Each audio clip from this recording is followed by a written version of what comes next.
It's time for another episode of The Oil Stream with Dustin Nielson and Tom Gazzola, presented by Popeyes Louisiana Kitchen.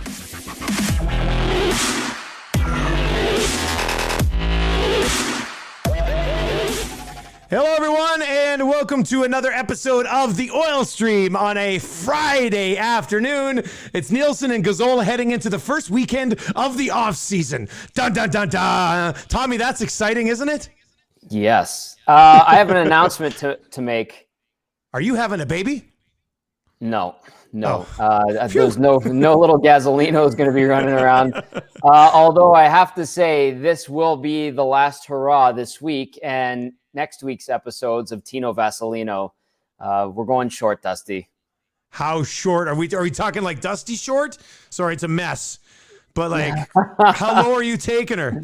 Well, we're going to clean up the sides and the back. No more party in the back, and a little bit shorter. So I'll still have a little bit of something to work with. But Tino Vaselino, after next week's episodes, is no longer. What's the name of that fancy little place you go get your hair done again? Exalte Le Salon. Yeah, that's right. Exalte. Go see Chantal. Oh, I love it. Chantal at Exante Le Salon. Yeah, I went there yesterday. I had a haircut booked for yesterday, and I forgot the restrictions. You're not allowed to get haircuts. So I went over there because she built like a nice house, her and her fiance, and the bottom part of it is the salon. She moved it out of a strip mall into her place. Really nice. Yeah. And she came to the door. She's like, "What are you doing here?" I'm like, "I'm here for my haircut." She's like, "I'm not allowed to be open." So she's like, "Come back next week, you idiot." How did you forget that you couldn't get a haircut right now?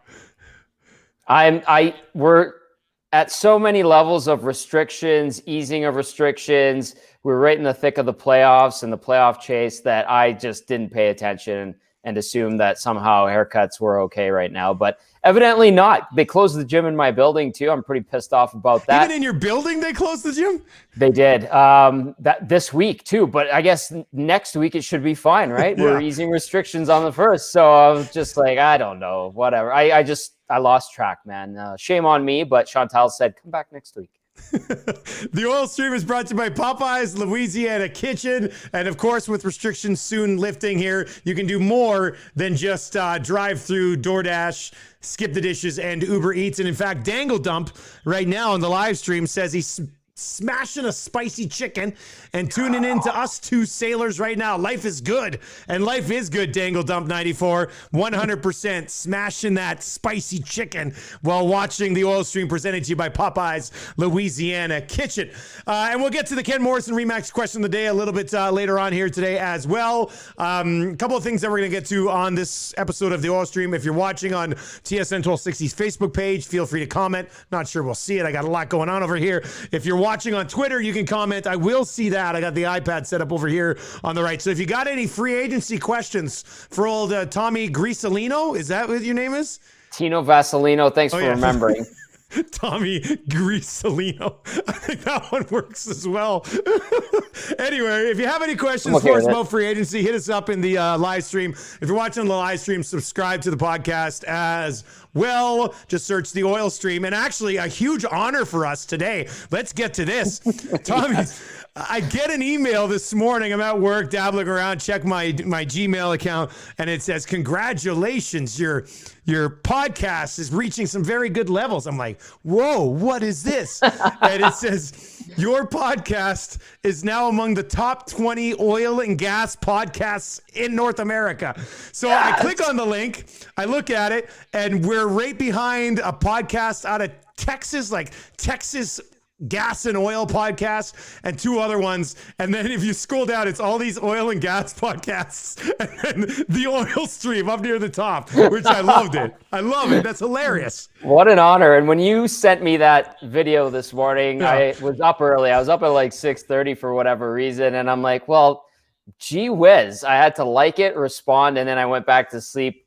And I had the best dreams, just knowing that we're right up there in oil and gas podcast. I mean, what an achievement. We're just let's get that trophy case going here, Dusty, because that is amazing. Get the virtual. I should get a plaque made. We should get a plaque made. Yeah, like right at the top of like where Popeyes is in this blue area up here. Maybe like some kind of badge of honor to recognize what we've done. Yeah, absolutely. The award-winning Oil Stream podcast. The 3 podcasts we're behind, according to this article. Essential Oil Solutions with doTERRA. Oh, we're going to catch them. Oil and Gas podcast. Their logo looks like something that was created on one of those website generators. So they're not too much of a concern. The Second Oil Age. Not too sure what it's about. Oh, it's a sci-fi podcast that transports listeners to a post-energy crisis world in which humanity's thirst for oil is satisfied through a bargain with mysterious deep-sea species, which does sound a little bit more intriguing than Will the Nuge be back? What the fiddlestick? Yeah. It's anyway, we're one of the best. So that's nice. Hey. That's big. Yeah. Brush them shoulders off, buddy. Yeah, tell your friends. Tell your friends if you want a good podcast about oil. We got you covered. We got you covered. That's right. All right, Tommy. Let's start with, before we each give a couple of targets outside of the guys that the Oilers have as their own UFAs, let's just talk about those UFAs for a second. It seems like Adam Larsson is trending towards getting a deal done. I think it's important to have him back on that right side, preferably 3 years. Maybe it ends up being 4, whatever. Mike Smith, Kenny Holland, we discussed it on Wednesday. He said he wants him back. Then you get Nuge and Tyson Barrie. So where's your mindset on those 2 guys before we dive into some of these other targets that we could see them maybe going after as UFAs? I like both of them coming back. That would be my preference. Of course, at the right price, at the right term. That obviously is completely understandable. And I know that gets people going and it stirs the pot and people... It's weird, Dusty. I mean, I know Nuge has been a lightning rod of criticism this year and people bring up his salary and all of that. Listen, if they can find a happy medium in terms of term and price, get it done. You know what you have in this guy. If you lose him, he creates a lot of holes in a lot of different areas of the team. And then on top of that, the Tyson Barrie rhetoric that he is just going to go or you can just let him go after this season is a bit bizarre to me, considering he just led all defensemen in the National Hockey League in scoring. And on top of that, he made one comment the other day saying that he obviously would prefer something with a little term. And then automatically, it seemed like at least most people or the hubbub and the chatter was that, well, he's gone. Well, what do you mean he's gone? And there's almost like this sentiment like you can't have too much of a good thing. And I look at that and go, what do you mean you can't have too much of a good thing? Don't you want a lot of good defensemen on your team? Don't you want different types of defensemen on your team? Don't you want guys who've been around and can do it and handle situations? And then on top of that, like, why can't you bring back a Nugent Hopkins at the right price? Why can't you do all of these things to maintain this team and build around these guys? So that's something that I look at and go, if you find a way to get it done and it's reasonable, why not? Why, they're not your problems. They're good players to have. They're very, very good NHL players. One question about each of them. Let's start with the Nuge. Do you think Ryan Nugent-Hopkins would be willing to stay in Edmonton for a number for an AAV that starts with a 5? You know what? I mean, he did not have a good contract year. He had a down year. People are going to look at that and point to it. He doesn't have a ton of leverage. It's going to cost you money, right? This year is going to cost him money. Exactly. So in the 5s, that might be realistic. And look no further than his buddy Jordan Eberle, who took a haircut to stay with the Islanders.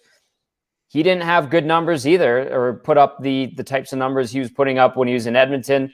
And it cost him actual money and dollars. And it might be the same for Ryan Nugent-Hopkins. But he might dabble and explore the market. Why not? He's never been in this position before. Yeah. Maybe he gets a taste or something like that and circles back to Edmonton. Entirely possible, but I'd like to have him back. And I think it is possible. It starts with a 5. Okay. And then for Tyson Barrie, what's the number for you where you say, you know what, sorry, Tyson, you're going to have to go somewhere else? Like, what's that walk away number for you with the Oilers and Tyson Barrie? Because some people want to walk away no matter what. I know, but and I know get that. You want him back, and Rashad wants him back, and I'd have time for him to be back here. Like, I don't think it's the worst thing in the world if he is to return. And I mean, you find another way to make that blue line work. But he had a phenomenal season here, and he fit in relatively well. Our numbers might be different, but what's your walkaway number for him? My walkaway number would be around 5.5, I think. Okay. That's where, and there's a couple things I think about is like, what's the market going to be like out there? Teams are up against the cap still. Cap is frozen, all of that. And the other thing too is just, again, like, why do you walk away from a guy that did what he did last year? And then you get the argument of, well, he's got inflated numbers because he played with McDavid and Draisaitl so much, 5-on-5 on the power play. And you're like, yeah, he did. And he did it exceptionally well. Any other Oilers defensemen that were able to do what he did in the past with those guys? No. The answer is no. And what's wrong with having that again? So that's my argument. 5.5, there's going to be some money freed up. Obviously, we know it's around $25 million. You're not paying for Benoit Pouliot anymore. Andre Sekera's buyout drops $1 million. If you can get rid of Mikko Koskinen, I think that's the buyout option. I'm more open to keeping James Neal to see if there's another player there. Crazy bastard. You crazy bastard. But the rationale there is like you eat into one more year of his contract. And then if you decide after next year you could buy him out, it's only for what, 2 years after that? And the other thing too is like, what if James Neal comes back a player that can actually give you something? The price point sucks. That's established. We get that. But what if? What if he can play half the games and give you 10 goals? Like, that's not that bad, is it? Still $5.75 million for 10 goals over a full season. When so like, many if you buy him contracts out and sign somebody for 3.75 or $4 million that can play every single day for you, then aren't you ahead of the game? How many years do you want to pay for James Neal? Like you just finished up the Benoit Pouliot contract, right? You're still paying for Andre Sekera for a couple of more years. You're still paying $750,000 for Milan Lucic. At some point, you can't have all this dead cap space just chipping away at your overall cap. Like it's stupid. No, I understand where you're coming from there. It would be 2 years and then 2 more years, right? So instead of paying 2 years for Neal, you're paying 4 years for Neal. Exactly. Instead of 2 years at 5.75, it's 4 years at 1.9.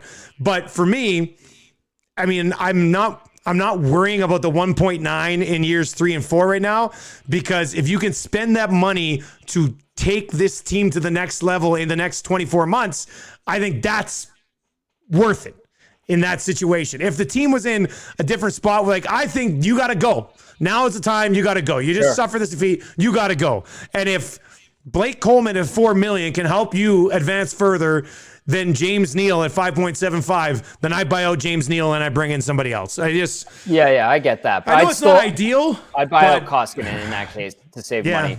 I just, if you're picking between Neal and Koskinen to save some money to go after a Coleman or something like that, I'm looking at Koskinen going, I've got a better backup for $750,000 right now for another year. You do nothing for me. You let me down in big moments and have throughout your 3 years as an Oiler.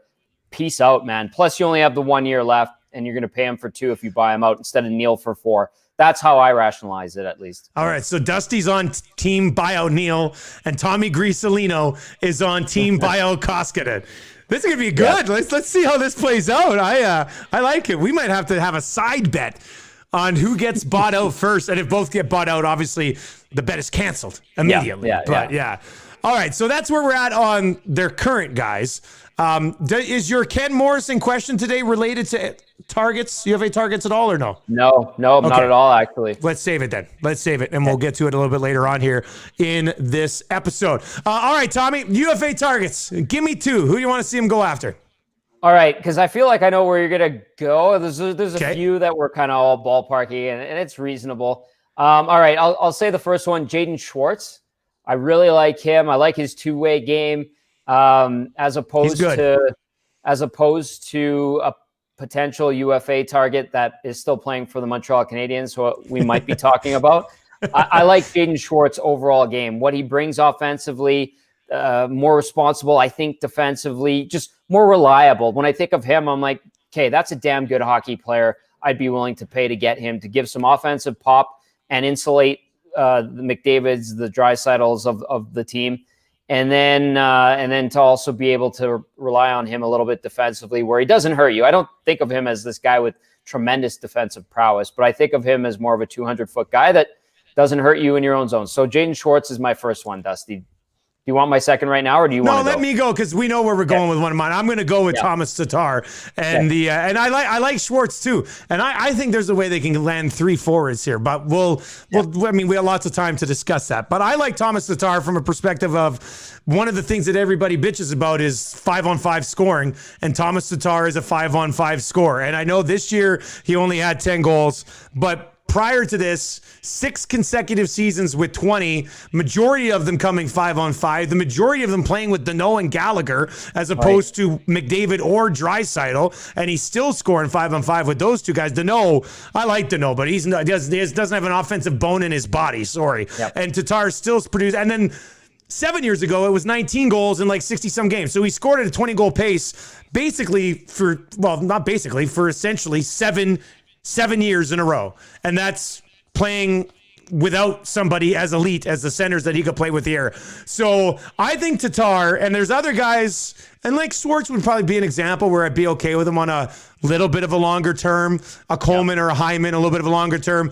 I think Tatar's a guy that you might be able to get for 1 or 2 years and say, hey man, come here on a 1-year deal, $4 million, you play in the top 6, you put up 65 points, and you can go pull a Tyson Barrie and sign somewhere else in the offseason. So I think for that reason, and the fact that he produces 5-on-5, I would go with Thomas Tatar as one of the targets. And I know I put out that lineup yesterday, and a lot of people are like, have you watched Tatar play lately? I'm not reading too much into anybody that anything that anybody does with Dom Ducharme, who's not even an NHL caliber head coach. So I'm going to wait, and I'm going to look at what he did prior to that, and that was lock in 20 every single season. So I still have time for Thomas Tatar. Like I said, not for 4 years, but for preferably 1 year, maybe 2 years. I got some time for Tatar.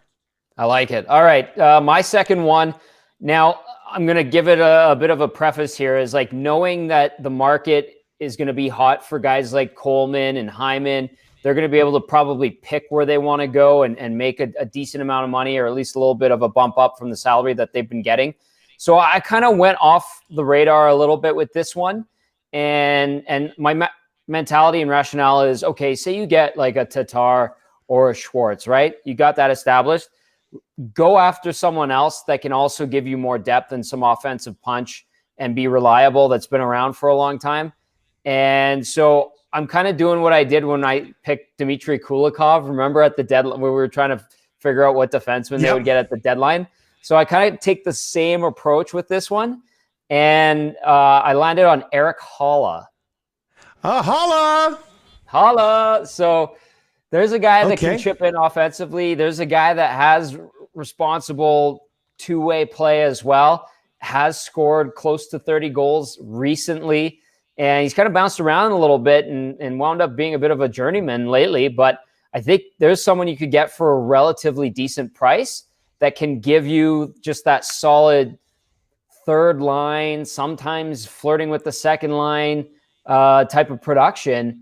And it doesn't cost you an arm and a leg, and it can support again and insulate what you've got in the first 2 lines. And you can move him around a little bit, and he's versatile. So I kind of went off the board a little bit and went with Erik Halla. I like that. I like that under the radar feel of Halla. I think that's not. Yeah, that's an interesting idea. The live stream. I don't know why people just hate Thomas Tatar. Like I don't get it. Lance on the live stream says, Neil had lots of 20-goal seasons before he got here. Stay away from Tatar. Really? Like, is that the comparison we're making? Please. Different player. Please don't. Yeah, please do not. Watch those two guys play at this stage of their career and don't ever mention Neil and Tatar in the same sentence ever again.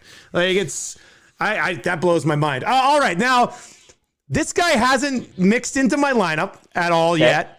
But I see his name pop up a lot. I'm a little intrigued by it. I don't think it would be likely just because of the situation he's been in his entire career, but I think it could really help. I think with the McDavid Draisaitl thing, like he might be like, let's take one more run at a Stanley Cup here. and that's Ryan Getzlaf as a right shot veteran center that can come in here. If you want to play him on your power play, you can play him on your power play. If you want him to center a third line with like a Yamamoto on one side and Holloway, if he makes the team, they got a good veteran center there. And I know a lot of Oilers fans really want this much more than I do, but the name intrigues me a little bit. He's won a cup, like he's done everything he's done, Tommy, and he's got a great life down in Anaheim, even if the team is garbage and will probably be garbage for the rest of Getzlaf's career. Yep. So do you think there is any sort of chance that Kenny Holland can convince Getzlaf to come take a run with the Oilers for a year or two? I think yes, because there's a precedent there with some other guys, Eric Stahl, clearly Corey Perry, who played a long time with Getzlaf, Spezza, Thornton. Wayne Simmons, like there's a precedent there, Patrick Marleau to an extent. And one last kick at the can and being that voice and bringing that wisdom. Would he not be a great guy, like overall for this team? Yeah. And that's something I think that this team lacks. And we talked about it on the 100%. post-game show after game 2 or game 3. I'm trying to remember last week. It's like, it was after the game 3 loss. It was, hey, the lack of character, I think, was exposed to a certain extent. Kind of the puck was a grenade and they couldn't calm down collectively. Dave Tippett didn't take the time out. We know that. But like those voices and those calming presences have value. And I think that's been proven with a few different teams. And I know people hate seeing the Toronto comparison, but it's working, right? Like, so I don't mind that idea whatsoever. And he still can play a little bit. He still carries a lot of clout in the league, and he would be much better off as an Edmonton Oiler as opposed to an Anaheim Duck with Dallas Aikens and whatever's left of that roster. I'm slotting Getzlaf into my next lineup when I do another lineup on Cap Friendly, which I spent like 2 hours on last night. I'm going to get Getzlaf in there next. I just like now Jordan Martinook is not at that Getzlaf level of career success, but did you see the clip? It's on Twitter right now. I don't think I retweeted it. But last night, they're down 3-1. Martinook is standing up on the bench. Everybody's paying attention to him, and he's ripping into him. I think you can see on the screen, he says, we only got 2 effing shots. Like, let's go right now. He went out, drew a penalty on the next shift. They came back and win that hockey game. Like, the others don't have that guy. I mean, and Aho and Svechnikov and Teravainen, those are the guys. Those are the skill guys in Carolina. But it's not the worst thing in the world to have a guy that other people look up to and go, hey, man, like, you're one of our leaders, even though you can't score 25 goals and have 80 points in a season. I think that's important for this team. It is. That's a great point. Martinook's from Edmonton, I believe, too. Yeah, he is. Yeah. He's buddies with Patty from the brew house. There you go. Perfect. See, free steak bites whenever he wants. Yeah, exactly.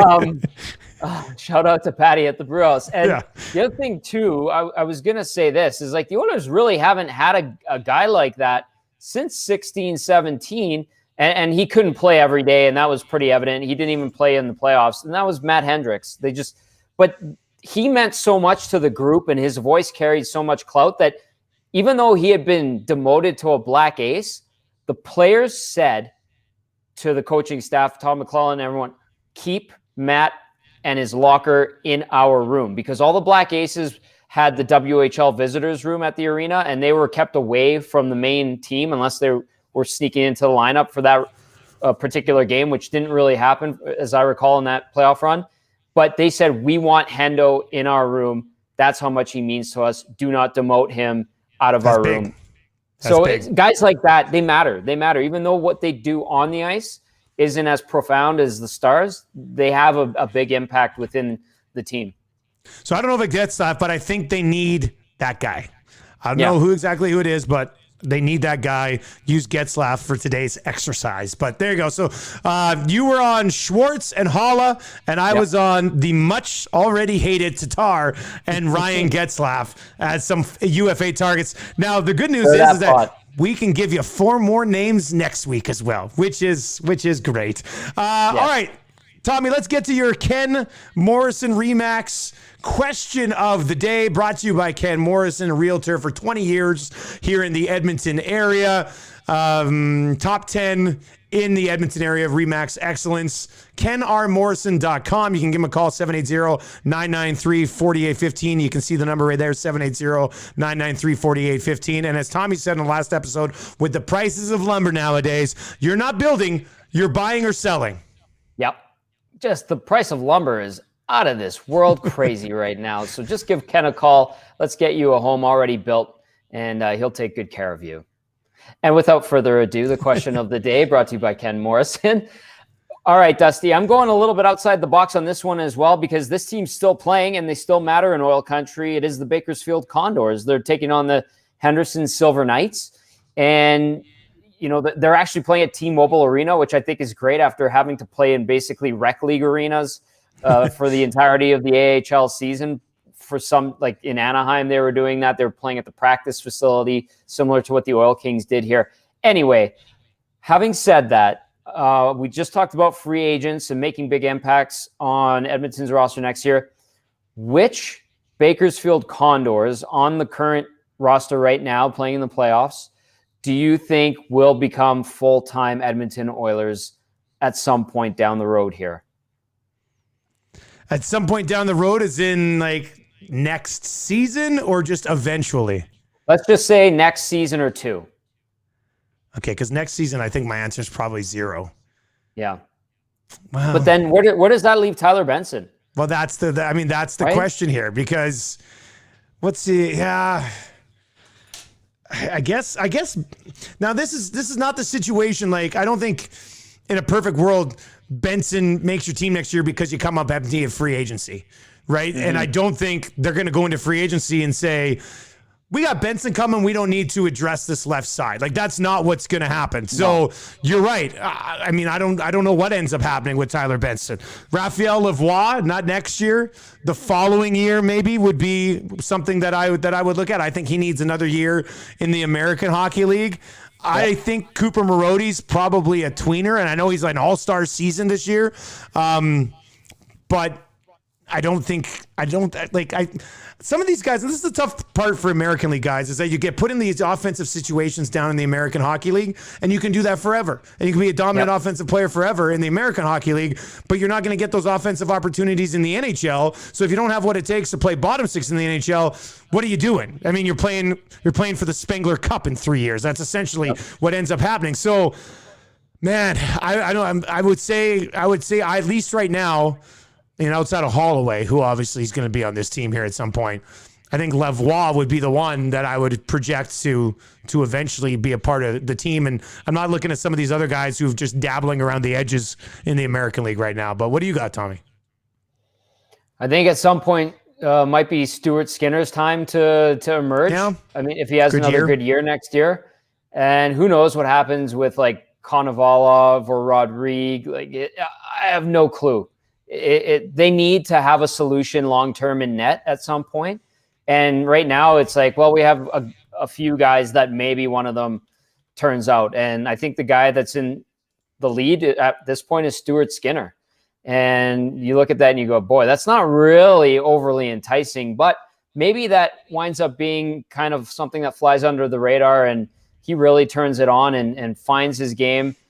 Gets into a backup role in the NHL at some point, maybe 2 years from now, and then kind of takes the ball and runs with it from there. But that's something that needs to be addressed by the team and the organization. Benson, like I look at him, like this guy's been productive. He's productive in the postseason again, whereas Marody hasn't really been. I mean, Adam Cracknell, what a pickup, by the way. Outstanding, leading the AHL in playoff scoring. Not a future Oiler. Neither is Brad Malone. Speaking of Spengler Cup, Cracknell, he played there already. Yeah, exactly. So, I'm not writing off Benson. So I'll say Benson and then Stuart Skinner 2 years from now. I don't know. Benson maybe next year. I don't know. That's such a weird one, and it sucks because he's put in his time and he's had success, legitimate, like things that they've asked of him. He's had success. Yeah, I wonder if Benson's only crack next year is if they don't bring in left wing help. And they're just like, you know what? Right. We think Benson, maybe Woodcroft saying, hey guys, Benson can play in the National Hockey League next year. And then but you can't go in to camp with Nugent Hopkins and Holloway and Benson and think that everything's going to be okay, right? Like that's impossible. You can't. You could have done that, in 2016 when McDavid's in his second year. You can't do that in McDavid's sixth or seventh year, whatever it's going to be. So yeah, we'll see how it. That's going to be interesting. It's a good question. That's a good Ken Morrison question of the day. I like that one, Tommy. That's good. It's a bit of a pickle. All right, look at this. We set a record for the longest oil stream ever, and I guess that's what you can do when you're one of the best oil podcasts in North America. So that's big. We hit a half hour for the first time. Thank you for watching, everybody. That's great. Obviously, more off-season content for the next 3 months. We got you covered right here on the Oil Stream. As always, brought to you by Popeyes Louisiana Kitchen. Right now on DoorDash, Skip the Dishes, Uber Eats, and in the drive-thru. And very soon you'll be able to go back in and get one of those delicious Popeyes chicken sandwiches and eat it at Popeyes. Tommy, have a great weekend, buddy, and we'll catch up next week. You too, Dusty. One more week of Tino Vasilino, and then we're going with our summer dew. Tommy Grisolino. Have a good weekend, buddy. We'll see you later.